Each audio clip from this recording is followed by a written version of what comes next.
So guys, ये video number 31 है networking course की। इस वीडियो में मैं आपको एनआईसी कार्ड के बारे में बताने वाला हूँ। एनआईसी कार्ड को हम नेटवर्क इंटरफेस कनेक्टर या नेटवर्क इंटरफेस कार्ड भी कहते हैं, साथ साथ नेटवर्क कार्ड भी कहते हैं। अब इस नेटवर्क कार्ड का हम यूज क्यों करते हैं, क्या यूज होता है, किस लिए हम इसे अपने कंप्यूटर में इंस्टॉल करते हैं, या कैसे कैसे ये वर्जन्स में आता है, इंटरनल एक्सटर्नल कैसे आता है, सब कुछ सारी इंफॉर्मेशन इस वीडियो में मैं आपको प्रोवाइड करने वाला हूं। सो गाइस, ये वीडियो बहुत ज्यादा इंटरेस्टिंग होने वाली है, जिसमें नेटवर्किंग डिवाइस एनआईसी कार्ड के बारे में हम हर एक चीज जानेंगे। सो गाइस, बिना ज्यादा टाइम वेस्ट करे, लेट्स स्टार्ट द वीडियो।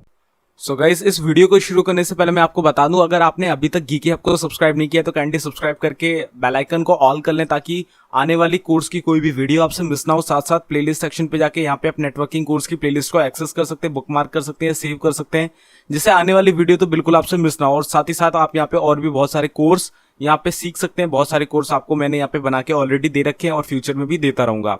तो अब बिना ज्यादा टाइम वेस्ट करें, चलते हैं अपनी वीडियो की तरफ और जानते हैं डिफरेंट टाइप्स ऑफ नेटवर्क के बारे में। तो इस नेटवर्किंग डिवाइसेस में एनआईसी कार्ड के बारे में यहाँ पे अब हम जानने वाले कि एनआईसी कितने टाइप का होता है, एनआईसी होता क्या है। तो एनआईसी और नेटवर्क कार्ड, अब एनआईसी को ही हम नेटवर्क कार्ड भी कहते हैं। अब नेटवर्क कार्ड, एनआईसी, जहां पे भी आपको ये प्रोनाउंसिएशन देखने को मिले, वहां आप विदाउट एनी डाउट एनआईसी क्या होता है या नेटवर्क कार्ड क्या होता है, दोनों की प्रॉपर एक ही डेफिनेशन आपको दे दी है। अब वो डेफिनेशन क्या है? It stands for network interface controller. अब मैंने एनआईसी की आपको फुल फॉर्म बताई, नेटवर्क इंटरफेस कंट्रोलर भी कह सकते हैं, नेटवर्क इंटरफेस कार्ड भी कह सकते हैं, नेटवर्क इंटरफेस कनेक्टर भी कह सकते हैं। तीनों ही इसकी फुल फॉर्म होती है। NIC used to connect the ethernet cable. अब देखो क्या होता है कि एनआईसी और नेटवर्क कार्ड ये एक तरीके के एक्सपेंशन कार्ड भी होते हैं और इनबिल्ट कार्ड भी होते हैं। अब एक्सपेंशन का मतलब कि वो एक्सटर्नली लगेगा आपके मदरबोर्ड पे, ठीक है। इनबिल्ट का मतलब कि वो वाला फीचर आपके मदरबोर्ड में पहले से ही है, ठीक है। तो आपके कंप्यूटर्स में क्या होता है कि आपका जो मदरबोर्ड होता है उसमें आपका जो एनआईसी नेटवर्क कार्ड होता है वो पहले से ही ऑलरेडी बिल्ट इन आता है। अगर आपके उस मदरबोर्ड में ईथरनेट पोर्ट है, जहां RJ45 का जैक कनेक्टर जो लगता है, वो वाला इंटरफेस है आपके मदरबोर्ड में, it means NIC network card आपका ऑलरेडी बिल्ट इन है आपके मदरबोर्ड में। अगर नहीं है तो आपको अलग से पीसीआई स्लॉट्स जो होते हैं उनमें एक्सपेंशन कार्ड लगाना है आपको, अलग से नेटवर्क कार्ड, मतलब एक्सपेंशन कार्ड कहते हैं जो एक्सटर्नली हम कार्ड लगाते हैं। तो नेटवर्क कार्ड हमें लगाना है। नेटवर्क कार्ड में आपकी कैटेगरी हो जाती है एक्सपेंशन कार्ड्स की, तो आपको एक्सटर्नली लगाना पड़ता है। तो आपके ज्यादातर जो नेटवर्क कार्ड्स हैं जो हम इस टाइम पे अपने करंट वर्ल्ड में यूज कर रहे हैं वो होते हैं RJ45, क्योंकि हमारे लिए ये सबसे ज्यादा देखा जाने वाला इंटरफेस है। और हमारे जितने भी इंटरनेट लगभग 95% जो भी ऑर्गेनाइजेशन है जहां पे भी ब्रॉडबैंड कनेक्शंस लगे होते हैं, वहां पे RJ45 जैक वाला ही जो आपका मदरबोर्ड है उसमें एनआईसी आता है या एक्सटर्नली आप लगवाते हो, ठीक है। आता है ये SC/ST कनेक्टर को सपोर्ट करने वाला भी है, लेकिन 90% केसेस में RJ45 देखने को मिलेगा। With the PC, it is a card which have MAC address written on it. Guys, यहाँ पे आ जाती है सबसे इंपॉर्टेंट बात। आपका जो एनआईसी कार्ड है या आपका जो नेटवर्क कार्ड है, इसी में आपका एनआईसी स्टोर्ड होता है। अब देखो, मैंने आपको ऑलरेडी बताया हुआ है मैक एड्रेस क्या होता है, ठीक है। मैक एड्रेस जो होता है वो एनआईसी में स्टोर होता है। अब एनआईसी में ये स्टोर होता है, इसका मतलब एनआईसी का कुछ कनेक्शन है नेटवर्क से, क्योंकि एनआईसी में मैक एड्रेस है। मैक एड्रेस का काम क्या है? यूनिक आइडेंटिफिकेशन आपका कराना नेटवर्क में। अब उस यूनिक आइडेंटिफिकेशन को आप किस मीडियम के थ्रू करा पाओगे? जब नेटवर्क से कनेक्ट होगे वायर या वायरलेस मीडियम के थ्रू, तभी तो कांटेक्ट होगा नेटवर्क से, तभी तो वहां यूनिक आइडेंटिफिकेशन मिलेगा। तो उस यूनिक आइडेंटिफिकेशन को हमने यहाँ पे क्या कर दिया, नेटवर्क कार्ड में ही लिख दिया। अब यहाँ पे जैसे ही इंटरफेस कनेक्ट होगा बाहर के नेटवर्क का, यानी केबल कनेक्ट होगी, हमारा कंप्यूटर एनआईसी कार्ड से ही उसे रिस्पॉन्स दे देगा कि भाई इस कंप्यूटर का मैक एड्रेस ये है। बहुत फास्ट रिस्पॉन्स। तो इसलिए मैक एड्रेस भी इसी में लिखा होता है, जो फिजिकल एड्रेस होता है वो इसी में लिखा होता है। तो नेटवर्क कार्ड में ही आपका एड्रेस, मैक एड्रेस लिखा होता है। तो कुछ इस तरीके का आपका एक्सपेंशन कार्ड आता है नेटवर्क कार्ड का, यानी एक एक्सटर्नल नेटवर्क कार्ड कुछ इस तरीके का दिखता है। वही मदरबोर्ड वाला तो आपको दिखता भी नहीं है, सिर्फ आपको वहां पे RJ45 का जो इंटरफेस होता है वो दिखता है, ठीक है। तो ये एक एक्सटर्नल आपका एनआईसी कार्ड है। इसमें मेटल एक्सपेंशन कार्ड होता है, ये मेटलिक होता है पूरा, जो कि आपको ऑलरेडी दिख रहा है। सर्किट प्लेट्स होती है इसमें पीछे। बूट रोम चिप है, ये देखो यहाँ पे इसका रोम है। अब रोम में क्या होता है, इसकी सारे मैक एड्रेसेस जो भी है, मैक एड्रेस है या और भी बहुत सारी इंफॉर्मेशन जो होती है वो यहाँ पे स्टोर होती है।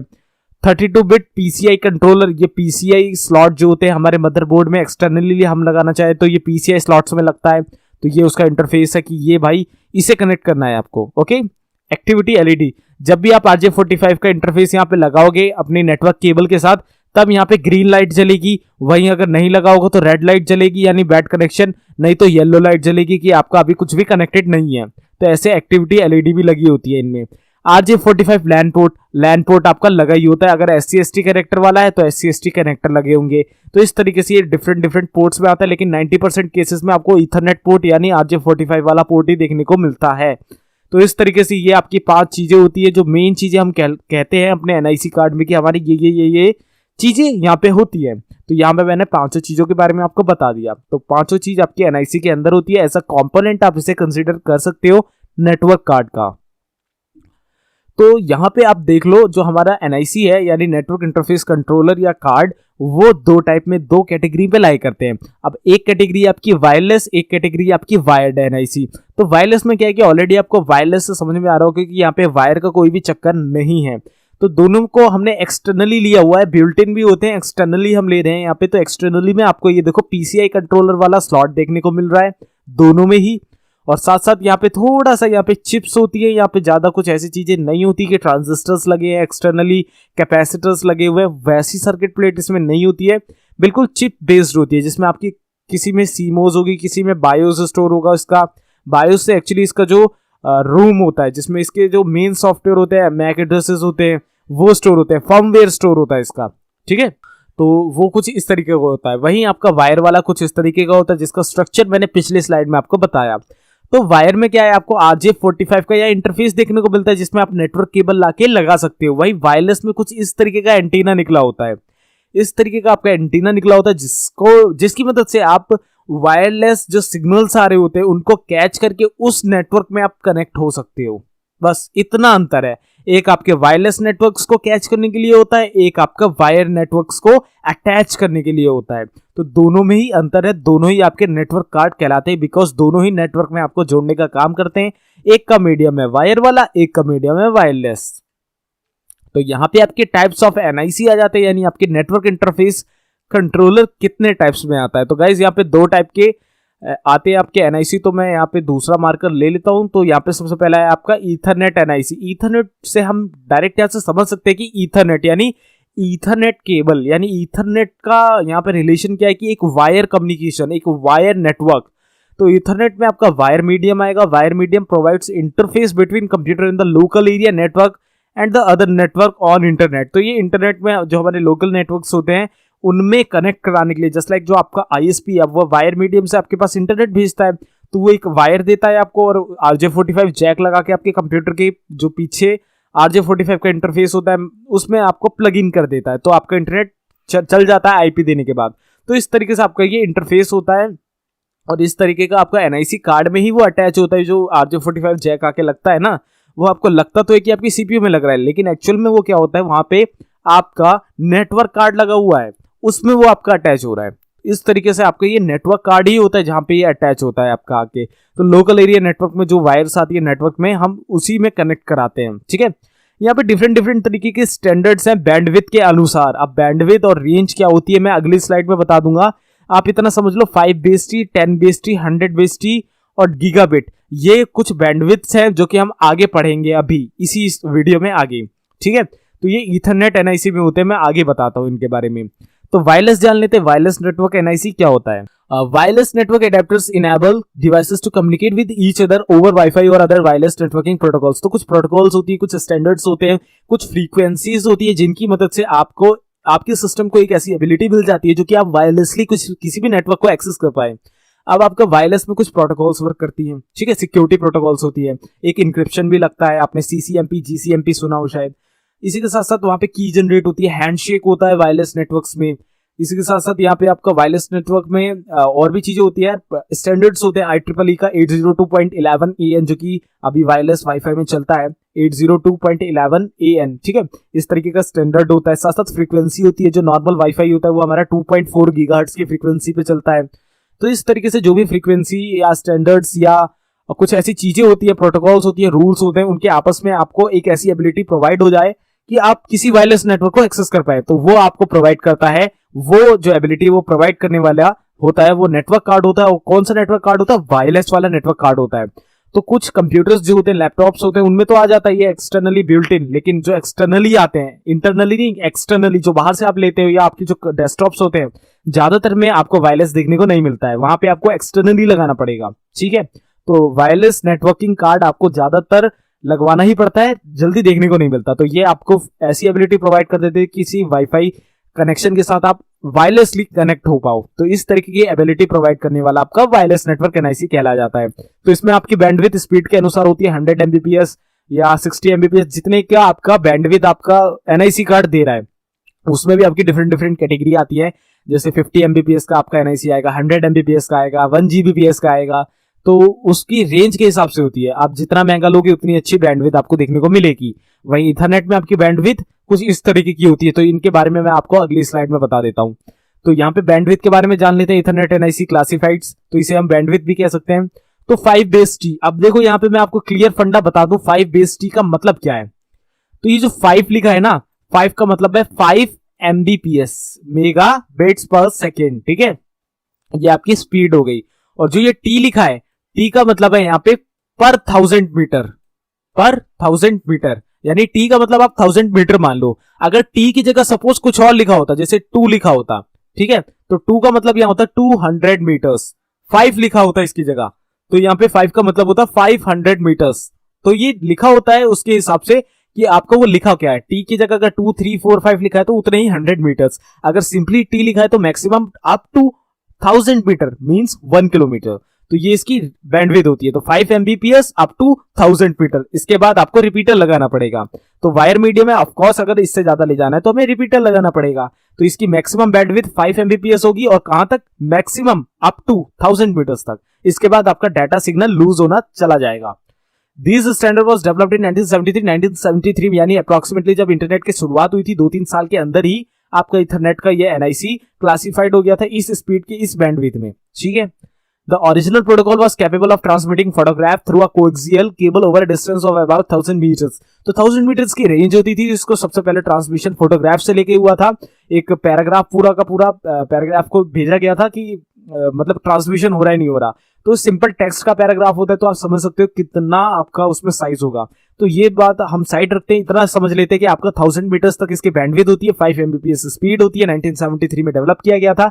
एंड इसका जो वायरलेस कम्युनिकेशन, जो वायर कम्युनिकेशन था, इसमें जो वायर मीडियम आई थी, जो ट्रांसमिशन मीडियम था, यहाँ पे ट्रांसमिशन मीडियम वही हो गया जो आपका कनेक्शन बन रहा है जिस चीज से, जिस चीज का मीडियम बन रहा है वहां पे, वो था कोएक्सियल केबल। यानी नेटवर्क से आपके सिस्टम के एनआईसी तक जो मीडियम है वो कोएक्सियल केबल का मीडियम है, यानी उस केबल के थ्रू आपका नेटवर्क इधर से उधर कम्युनिकेट कर पा रहा है।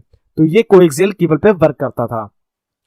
इसके बाद आपका आ गया 10 बेस टी, जो कि 1987 में आया, approximately 14 years later of 5 base T in this the telephone cables. अब इन्हें हम कहते थे टेलीफोन केबल। अब यहाँ पे टेलीफोन केबल से ये मतलब नहीं है कि सिर्फ टेलीफोन ही इसमें जुड़ सकता है, नहीं, आपके कंप्यूटर चलते थे इसमें। टेलीफोन बस ऐसा नाम इसको दे दिया गया, ऐसा नहीं है कि सिर्फ टेलीफोन चलते हैं। Twisted cable were used instead of coaxial. अब यहाँ पे क्या हुआ कि आपकी कोएक्सियल केबल्स जो थी, जिनमें बीएनसी कनेक्टर लगा करता था, जो आपका बीएनसी कनेक्टर आता था, बेयोनेट नील कॉन्सलमैन कहते थे जिसे, उसको रिप्लेस करके यहाँ पे ट्विस्टेड पेयर केबल का इस्तेमाल किया गया। अब ट्विस्टेड पेयर केबल में क्या होता है, 8 वायर्स होती हैं, 2-2 के पेयर में 4 वायर्स होती है, मतलब 4-4 जो होते हैं, 4 पेयर होते हैं, और हर पेयर में 2 वायर्स होती है, यानी टोटल 8 वायर्स होती है। RJ45 जैक का इसका इंटरफेस होता है, RJ45 जैक लगा के हम इस वायर को इनपुट कर सकते हैं। तो ट्विस्टेड पेयर में आपका ये होता है, और ट्विस्टेड पेयर केबल आपका यहाँ पे यूज होता है। एंड यहाँ पे आपकी स्पीड 10 है, इसका मतलब 10 एमबीपीएस आपकी यहाँ पे स्पीड होगी, और टी का मतलब यहाँ पे क्या हो गया, 1000 मीटर्स। तो 1000 मीटर्स तक आप यहाँ पे 10 एमबीपीएस तक यहाँ पे बैंडविड्थ ले सकते थे। आफ्टर 1000 मीटर आपको रिपीटर लगाना पड़ेगा। टी की जगह अगर कोई वैल्यू आपको कभी देखने को मिलती है कि 10 बेस 5 कनेक्शन हुआ करता था, तो वहां समझ लो 10 बेस 500 मीटर तक। तो ये आपकी अगर नए कनेक्शन आप बनाओगे तो 10 बेस 2, 10 बेस 3 ये सब आपको देखने को मिल सकता है, लेकिन मैक्सिमम रेंज हम टी की मानते हैं, यानी 1000 मीटर्स। तो इसे टेलीफोन केबल्स कहा जाता था। ट्विस्टेड पेयर केबल्स पे वर्क करता था। RJ45 जैक का जो RJ45 जैक होता था उसका इंटरफेस होता था। साथ साथ इसको 1987 में रिलीज किया गया था। 10 एमबीपीएस इसकी स्पीड होती थी अप टू 1000 मीटर्स तक। तो ये था आपका 10 बेस टी। इसके बाद आता है आपका 100 बेस टी। अब गाइस यहाँ पे मैं आपको एक चीज बता दूं, जैसे नॉर्मल हमारे पास कंप्यूटर्स होते हैं उनमें जो हमारा ब्रॉडबैंड कनेक्शन जो वायर से आके लगता है, हमारे सीपीयू के पीछे जो वायर लगती है, या जो आईएसपी हमें प्रोवाइड करता है या ऑफिस में आपको देखने को मिलता है, वो होता है आपका 10 बेस टी से लेकर 100 बेस टी। इन दोनों में से कोई सा भी हो सकता है। तभी आपकी स्पीड 10 एमबीपीएस से लेकर 100 एमबीपीएस तक ही आपको हमेशा दिखाती है। तो इन्हीं दोनों में से आपको वो कनेक्शन हो सकता है। अब ये कहाँ पे आपको देखने को मिलेगा मैं बता देता हूँ। पहले मैं आपको ये वाला बता देता हूँ, इसके बाद बताता हूँ ये आपको कहाँ देखने को मिलेगा। Also known as fast ethernet. अब इसे हम फास्ट इथरनेट कहते हैं। अब पीछे वालों को हम क्या कहते थे, एक नॉर्मल सा कनेक्शन। अब इसे हम कहने लगे फास्ट इथरनेट, क्योंकि यहाँ पे स्पीड आपको 100 एमबीपीएस की देखने को मिल गई। और टी का मतलब पर 1000 मीटर, मतलब 1000 मीटर के बाद आप रिपीटर लगा लो, लेकिन तब तक आपकी स्पीड 100 एमबीपीएस रहेगी। तो ये इसकी स्पीड रहती थी फास्ट इथरनेट। इसे कहते थे transmitted data at very high speed. बहुत ही हाई स्पीड हमें देखने को मिल गई। तो 90% आजकल जो आपको वायर कनेक्शन देखने को मिल रहे हैं उसमें आपका 100 बेस टी या 10 बेस टी ही यूज होता है। तो मैं आपको अपने कनेक्शन का बताता हूँ कि मैं कहां से देख सकता हूँ, आप कहां से देख सकते हो, कि अगर आपने अलग से इथरनेट लगवा रखा है तो आपका क्या मतलब कौन से बेस पे कौन सा आपका स्टैंडर्ड यहाँ पे लाई कर रहा है। ठीक है, तो ये हम अभी तक नॉर्मल यूज करते थे। अब इसके बाद जो सबसे लेटेस्ट चल रहा है वो ब्रॉडबैंड कनेक्शन है आपका गीगाबिट इथरनेट पे। अब ये गीगाबिट इथरनेट क्या है भाई, यहाँ पे आपका 1000 बेस टी वर्क करता है। 1000 बेस टी, 1000 का मतलब 1000 एमबीपीएस अप टू 1000 मीटर्स। तो इसे हम 1000 बेस टी या गीगाबिट इथरनेट कह सकते हैं। अब मैंने आपको ऑलरेडी बताया हुआ है 1024 एमबी क्या होता है, 1 गीगाबाइट। तो ऐसे ही 1000 आप मान लो गीगा बोल देते हैं हम। 1000 से के आसपास की रेंज को हम कंप्यूटर लैंग्वेज में गीगा कहते हैं, मतलब गीगा और जो भी होती है किलो ये सब। तो यहाँ पे 1000 एमबीपीएस की बात है, इसलिए हम गीगा कहेंगे। गीगाबिट 1000 एमबीपीएस यानी 1000 मेगाबिट्स पर सेकंड, तो आपका हो गया 1 गीगाबिट पर सेकंड। तो इस तरीके से हम इसे गीगाबिट भी कह सकते हैं। तो increases the available bandwidth of the network 10 times. अब इसमें 10 टाइम्स बढ़ गई, डायरेक्ट जो आपका 100 एमबीपीएस आ रहा था तो 10 टाइम्स आपकी इंक्रीज हो जाएगी अब speed. Capable of transmitting 1000 Mbps of data. मैंने बता दिया 1000 एमबीपीएस तक की आपको यहाँ डाटा मिल जाता है। तो गीगाबिट से अगर आपको मैं एक छोटा सा ओवरव्यू दूं तो अभी आप देखोगे तो जो आपका जियो का आपका आ रहा है फाइबर वाला, ऑप्टिक फाइबर, तो उसमें क्या है कि आपका 1000 एमबीपीएस तक का ही आपको कनेक्शन देखने को मिलता है। एयरटेल खुद गीगाबिट इथरनेट पे वर्क कर रहा है। अगर कुछ इलाकों में, अगर आप दिल्ली में रहते हो तो आपको पता होगा, अगर आप इंटरनेट से जुड़े हुए हो अच्छे से, तो एयरटेल अपनी सर्विसेज गीगाबिट इथरनेट पे चालू कर रहा है। अब वो आईएसपी भी बन रहा है, मतलब जगह घर घर पे आपके एक वायर कनेक्शन पहुंचाएगा इंटरनेट के। अब उन वायर कनेक्शन में आपका गीगाबिट इथरनेट होगा, यानी 1000 एमबीपीएस तक की बैंडविड्थ, जो कि बहुत ही ज्यादा बैंडविड्थ है। बहुत ही अच्छा हाई स्पीड इंटरनेट आपको देखने को मिल जाएगा। तो अभी तक 100 बेस टी में वर्क कर रहा था, अब सभी के सभी आईएसपी गीगाबिट पे शिफ्ट हो रहे हैं, धीरे धीरे शिफ्ट हो रहे हैं, भले ये भी ना हो जाएंगे। तो इस तरीके से 10 बेस टी, 100 बेस टी सबसे ज्यादा यूज हो रहा है अभी, और गीगाबिट बस इस मार्केट में आ रहा है, धीरे धीरे आ ही जाएगा। तो ये आपके नॉर्मल अभी स्टैंडर्ड्स देखने को मिलते हैं। अब मैं आपको दिखा देता हूं, अगर आपने लगवा रखा है वायर कनेक्शन इथरनेट, तो आप कहां से देख सकते हो कि आपका कनेक्शन कौन सा है, किस रेंज पे लाई कर रहा है। तो देख लेते हैं कैसे देख सकते हैं। तो गाइस मैं आ चुका अपने डेस्कटॉप स्क्रीन पे। अगर मैं यहाँ पे विंडो प्लस आर प्रेस करके यहाँ पे एक ncpa.cpl की कमांड डालू, यानी जो मेरा नेटवर्क एडेप्टर से उनकी सेटिंग्स ओपन करूं, एंटर करूं, तो यहाँ पे मेरी नेटवर्क जो एडेप्टर्स है उनकी सेटिंग्स ओपन हो जाएगी यहाँ पे कुछ इस तरीके से। तो यहाँ पे देखो मेरा वाईफाई यानी मेरा जो वायरलेस जो लगा हुआ है एनआईसी, उसका भी मेरे को यहाँ पे ऑप्शन दिखा रहा है। मैं डबल क्लिक करूंगा तो ये जो वायरलेस जो मेरा एडेप्टर है उसके बारे में सारी इन्फॉर्मेशन यहाँ मिल जाएगी कि आपका यहाँ पे कोई भी वायरलेस कनेक्शन नहीं है। तो मैं वायरलेस से कनेक्ट नहीं हूँ, वायर वाले से कनेक्ट हूँ, ईथरनेट। आप यहाँ पे देख सकते हो मैंने आईएसपी से एक केबल राउटर पे लिया, राउटर से डायरेक्ट मैंने लगा रखी है, तो इस पे मेरा इंटरनेट चल रहा है। मैं डबल क्लिक इसमें करूंगा तो आप यहाँ पे देख सकते हो स्पीड आपको देखने को मिल रही है 100 एमबीपीएस। तो यहाँ पे जो मेरा बैंडविड्थ बन रहा है वो बन रहा है 100 का, यानी कौन सा वाला बन रहा है, 100 बेस टी वाला। तो मेरा जो स्पीड है यहाँ पे 100 बेस टी है, हमारा बैंडविड्थ 100 बेस टी वाला है। तो मैंने वायर इथरनेट में, मतलब वायर एनआईसी में 100 बेस टी का बैंडविड्थ ले रखा है। तो इस तरीके से आप भी देख सकते हो। तो आप भी देख के जरूर मेरे को कमेंट में बताना। तो ये था देखने का तरीका। अब चलते हैं वापस से अपनी प्रेजेंटेशन में, और अब यहाँ पे बात कर लेते हैं वर्किंग ऑफ एनआईसी के बारे में। अब ये एनआईसी वर्क कैसे करता है, तो दोबारा से एक मार्कर ले लेते हैं अच्छा सा, ताकि हाईलाइट होके अच्छे से दिखे। तो gather the data that is to be sent from the application. अब ये गैदर करेगा सबसे पहले डाटा। अब जैसे अब आपका क्या है कि एनआईसी लगा हुआ है, अब एनआईसी में सबसे पहले आपका जो भी पैकेट है, जो भी फ्रेम है, आप जो भी भेजना चाहते हो नेटवर्क में, वो गैदर करेगा, ये वो अपने पास पकड़ेगा, क्योंकि एनआईसी में ही आपका मैक एड्रेस स्टोर होता है। अब आपके जो फ्रेम होते हैं उनमें आपका एनआईसी लगता है ना, एनआईसी सॉरी, आपका जो मैक एड्रेस है वो लगता है ना, उसका सोर्स लगता है और डेस्टिनेशन मैच होता है। तो इस तरीके से उसके बाद वो नेटवर्क एडेप्टर के पास पहुंचेगा, यानी आपके एनआईसी कार्ड के पास पहुंचेगा। NIC gathers that data from the motherboard. अब देखो मदरबोर्ड में आपके जो बसेस होती हैं, आपका जो कंट्रोलर होता है, वहां से वो डाटा का कंट्रोल, एक फ्लो कंट्रोल होगा और वो आपके एनआईसी तक पहुंचेगा and transfer it to small buffer on the card. अब स्मॉल बफर चिप होती है जिसमें आपका कुछ स्पेस होता है, जस्ट लाइक 8 MB 4 MB जैसा कैशे मेमोरीज में होता है, उस स्पेस में पहुंचेगा जहां आपका पैकेट या फ्रेम पहुंचेगा। ठीक है, अब वहां पे क्या होगा, NIC adds its own address plus the destination address where the data is to be sent। अब मैक एड्रेस तो यहीं पे स्टोर है, तो आपका यूनिक आइडेंटिफिकेशन के लिए जो आपका मैक एड्रेस है, जो डेस्टिनेशन का सोर्स का दोनों का है, वो कहां अटैच होगा भाई। आपका जो पैकेट है, जैसे अब मैंने आपको बताया 1484 बाइट का डाटा होता है और 8 आपका जो बाइट होता है उसमें क्या होता है, आपका डेस्टिनेशन और सोर्स का मैक। तो वहां पे आपका एनआईसी से ही वो अटैच होगा, आपका सोर्स का मैक और आपके डेस्टिनेशन का मैक 8 बिट में, 8 बाइट में। इसके बाद वो ट्रांसमिट होगा आगे।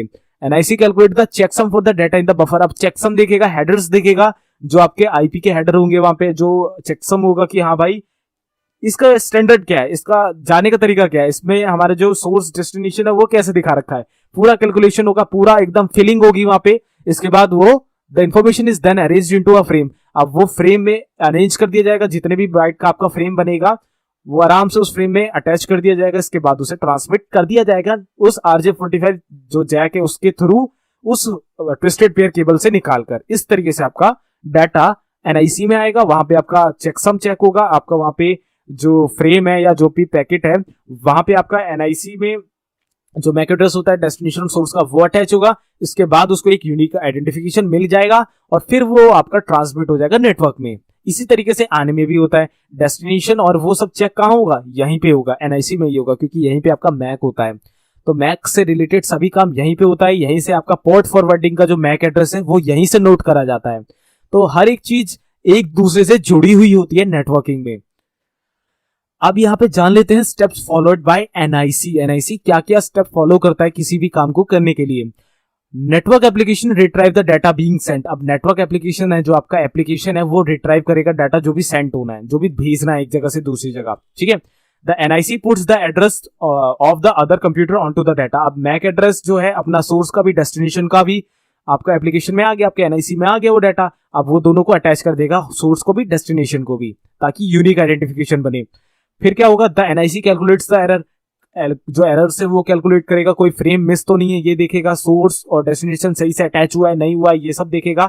इसके बाद the data is arranged into a packet and sent over the network. अब पूरा फ्रेम चेक कर लिया उसने, फ्रेम चेक करने के बाद वो पूरा पैकेट की तरह उसे अरेंज करेगा, इसके बाद वो आगे नेटवर्क में उसे बढ़ा देगा। The receiving card checks the error, if there are none it acknowledges the data. अब दूसरी साइड जो दूसरा कंप्यूटर है जो आपकी रिक्वेस्ट को एक्सेप्ट करेगा, वो क्या करेगा, उसके जब कार्ड तक वो डाटा पहुंचेगा तब वहां पे आपका मैक एड्रेस डेस्टिनेशन सोर्स दोनों मैच होगा। इफ इट गेट मैच तो ये आपको एक्नॉलेज कर देगा, आपको आगे बढ़ा देगा, आपको आपकी क्वेरी को फॉरवर्ड कर देगा, आगे बढ़ा देगा, मतलब उसे एक्सेप्ट करके उसे जो भी डाटा डाउनलोड होना है, अपलोड होना है, जो भी होना है वो सब हो जाएगा। तो इस तरीके से उस तरफ का भी चेक करेगा, इस तरफ का भी चेक करेगा, दोनों तरफ के एनआईसी आपकी चेकिंग करते हैं, इसके बाद उसे एक्सेप्ट या डिक्लाइन करते हैं। तो आई होप यहाँ पे आपको समझ में आया होगा कि एनआईसी का काम एक्चुअल में किसी भी डाटा को ट्रांसमिशन के दौरान उसका मैक जो सोर्स का है डेस्टिनेशन को दोनों को अटैच करना, वेरीफाई करना, एक्नॉलेज करने का होता है। इस तरीके से आपका एनआईसी यहाँ पे हमारे लिए यूजेबल है और हम इसी के थ्रू इंटरनेट से या किसी दूसरे नेटवर्क से कनेक्ट हो पाते हैं। तो यहाँ पे एक बार मैक एड्रेस का एक छोटा सा ओवरव्यू और ले लेते हैं। वैसे तो ऑलरेडी मैंने इसकी वीडियो बना रखी है, लेकिन एक छोटा सा ओवरव्यू यहाँ पे ले सकते हैं।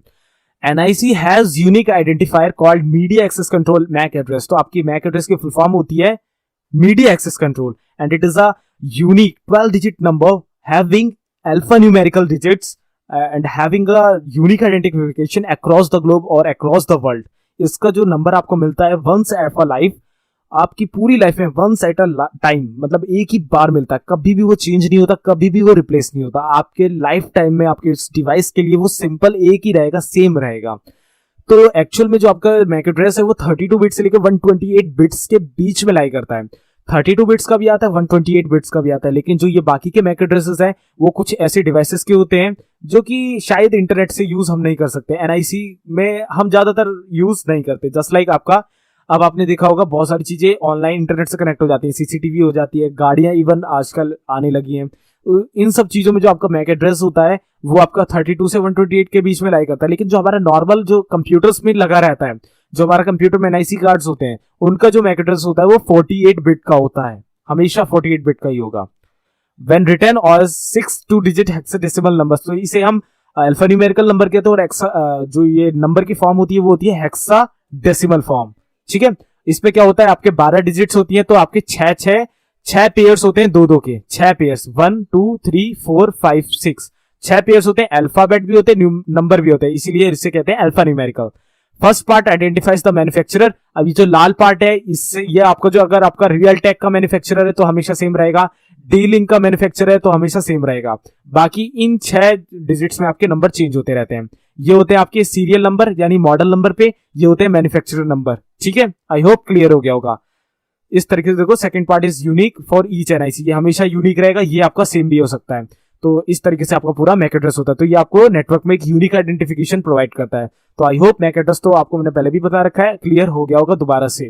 तो इस तरीके से मैक एड्रेस आपका एनआईसी में ही स्टोर होता है। तो मैक एड्रेस सारा मैनेज आपका एनआईसी में ही होता है। तो कंक्लूजन यहां जान लेते कि हमारा कंक्लूजन बेसिकली हुआ क्या। NIC provides interface between computer networking medium. तो नेटवर्क और कंप्यूटर का जो बीच का मीडियम होता है, कि आपका कंप्यूटर है, आप कंप्यूटर चलाते हो, बढ़िया मस्त कीबोर्ड तोड़ के टाइपिंग करते हो, मस्त एकदम फर्स्ट क्लास। तो अगर आपको इंटरनेट से कनेक्ट होना है, किसी दूसरे नेटवर्क से कनेक्ट होना है, तो आपको कहीं ना कोई ऐसा कुछ इंटरफेस तो क्रिएट करना पड़ेगा ना, कि आपका जो नेटवर्क से वायर आ रही है वो कनेक्ट हो जाए, नेटवर्क से जो वायरलेस सिग्नल्स आ रहे हैं वो कैच कर ले मेरा कंप्यूटर। तो वहां पे उसे एबिलिटी देनी पड़ेगी, या तो हमें जैक लगाने की एबिलिटी देनी पड़ेगी, नेटवर्क में जाने की एबिलिटी देनी पड़ेगी, या तो हमें वायरलेस सिग्नल्स को कैच करने की एबिलिटी देनी पड़ेगी। तो वो एबिलिटी आपकी एनआईसी कार्ड ही दे पाता है आपके कंप्यूटर को। तो एनआईसी कार्ड में आपका मैक एड्रेस भी होता है, इससे आपका एक यूनिक आइडेंटिफिकेशन भी बन जाता है आपके इंटरनेट पे या आपके नेटवर्क पे। तो एक मीडियम है ये आपके नेटवर्क्स का और आपके कंप्यूटर को बीच में कम्युनिकेट कराने का।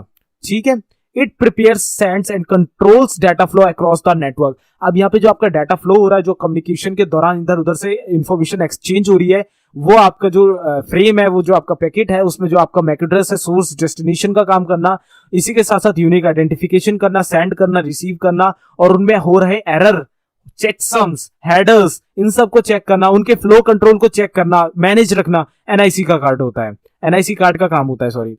तो ये एनआईसी कार्ड ये भी करता है। इसके बाद each NIC has a unique hardware network address. अब हार्डवेयर नेटवर्क एड्रेस मैंने आपको बता दिया already, hardware address, physical address आपका मैक एड्रेस ही कहलाता है, जो कि 12 डिजिट का अल्फा न्यूमेरिकल हेक्साडेसिमल नंबर होता है, 48 बिट्स पे लाई करता है। 32 से 128 बीच के और भी बहुत सारे आपके होते हैं, लेकिन मेनली हमारा 48 बिट हम कंसीडर करते हैं।